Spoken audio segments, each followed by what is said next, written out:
All right, guys, I'm going to try to get this. Let's see if I can move that. Oh, here we go. Look at Miss Jobs learning things, huh? I'm going to try to get this. This is where we left off. Hopefully you had enough view of the blue and the green to get those onto your worksheet, okay? Just a couple of slides left. If this will move for me. Uh-oh, it's stuck. Why is this stuck? There we go. Okay, a little caution for us. Gotta love my little signs, huh? Okay, this significance level alpha, you have to determine that before you run the test, okay? You can't just get your p-value and go, oh, well, if I make alpha 0.05, then I can say this wasn't true. Or if I make alpha 0.01, then I can say it's significant enough to reject HO, just because that's the result you want. That's not integrity. You need to determine your alpha level before you even begin the test. And you say, based on what we need, alpha must be 0.01, or alpha must be, sorry about that, or alpha must be 0.05 or whatever. Okay, so please do know that that's super important for researchers. That is not integrous, if that's a word. If you say, oh, look at my results, let's make p-value, let's make alpha so that it can get us the results we want. Okay, so we must set that standard based on on what we want ahead of time, not based on what we got. All right, going to do last two slides, a couple of examples here for us. So, New England Patriots fan claims Tom Brady throws for at least 300 yards on average each game. That's the claim, okay? We think, no, he does less than that. I've watched his games. I don't know. Okay. So here, HO is that mu equals 300, the claim from the fan. Okay. We don't think that's true. So our HA is going to be mu is less than 300. Now remember, on all your work, you're going to be writing out under your state. You're going to state the parameter, what mu stands for. Mu equals the mean number of yards Tom Brady throws in a game. Okay. And then you're going to write your ho and your ha. That's all part of state. Part of state is your parameter and population and your hypotheses. Okay. Now we're going to take an SRS of 9 games, let's just say, and here's my results that I'm going to give you. There's your X bar and your sigma from those. Okay. Your standard deviation. We need to go find the p-value and then decide what we think, make a decision about the claim. Okay. Now remember, you need to go about and do all 3 of your conditions, SRS, normality, and independence for these as well. Just trying to go a little quicker, but at the top you'll see I just put in this case, n is not greater than 30, so we cannot claim by CLT its normality. So as we've talked about before, you'll have to state something like this. At the top, n is not greater than 30, so proceed with caution. We don't know that it's normal, okay? But we're going to assume normality. However, we know that there could be a problem with that. So now the do part. The do is the calculator of the statistic, and there's your X bar minus your mu sub 0, your null hypothesis, your claim about the population, divided by your standard deviation of this SRS. You get your z-score and then go to the table and find your p-value. There's our p-value. P-value is 15.87%. So I think you turn to your neighbor real quickly and say, what the heck, if that's 15.87, what would I think about what would be my conclusion?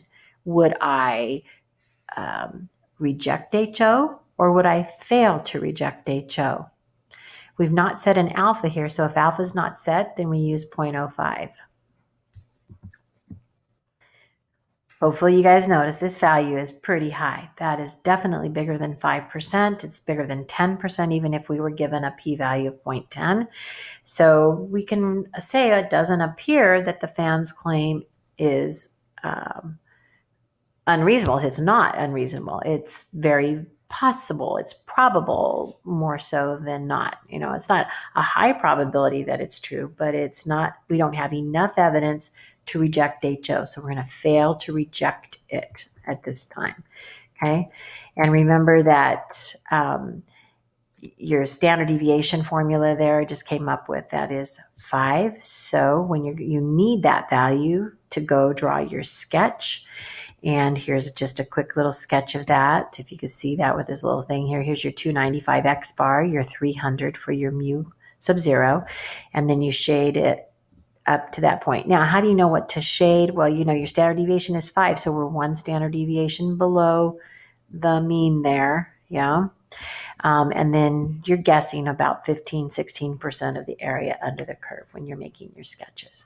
So if you have 15% of the curve, you shouldn't have a teeny tiny dot way out here because you know that that doesn't represent 15%. Make your sketch really have the shading represent the p-value that you get. Now, this was a left-tailed test, right? It's one-tailed, left-tailed, less than. So let's go to another one. The temperature in San Diego is claimed to be 70%. So we take a random sample of 25 days. So our SRS of 25, N is 25. We get an X bar of 72 degrees and an S of 15. And we believe the temperature, standard deviation, right, is higher than that. We don't think that that's the case. So let's see. So what's our null hypothesis? Mu is 70. And our alternative then, because we think it's higher than that, is greater than 70. So now we're going to do a one-tailed test, but it's going to be a right-tailed test, and we got to get our p-value to the right of our X, whatever our X bar was, 72. There it is. Okay. So remember that your state would have your parameter and your population listed, and then these hypotheses. Then you're going to go to your plan and write your conditions out and check your conditions. Again, this is 25 days, so we are going to proceed with caution because 25 is less than 30. Okay.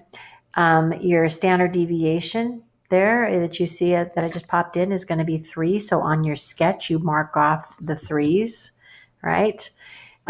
Your significance testing then gives you this z-score, and that goes to a p-value of 75. Whoa! But remember, this is to the right, right? So you're going to have to do 1 minus that p-value to get the actual p-value under the curve because we're going to the right, just like we've been doing with all of our z's. So now we have a p-value of 25. Obviously, guys, that's going to be bigger than any major significance, 1%, 5%, 10%. And so turn to your partner right now and say, what would you do? What would be your conclusion for this? What would you say? You're probably all at different spots of the video, so that made that hard to say to him, I would have failed to reject HO. Okay. The smaller the p-value, the stronger our evidence against HO, right? So this is not very small. This is fairly high. So now we do our conclude. State, plan, do, conclude, conclude. This is a fairly high p-value. It is, so you would say since p equals 0.2514 is greater than alpha at 0.05 or whatever our alpha is, then we would fail to reject HO. And that's how you'd write your conclusions. You would then put context in the conclusion, right? And you'd say, then therefore, you know, it is possible that the temperature, the average temperature in San Diego is 70 degrees. Okay, we don't have enough evidence to reject that. Okay, all right, I think we did it. We did all the slides, and I'll see you tomorrow and answer any questions you have, but get started on your homework and give it a good shot and see how we'll get going. Thanks, guys, for putting up with this silly video.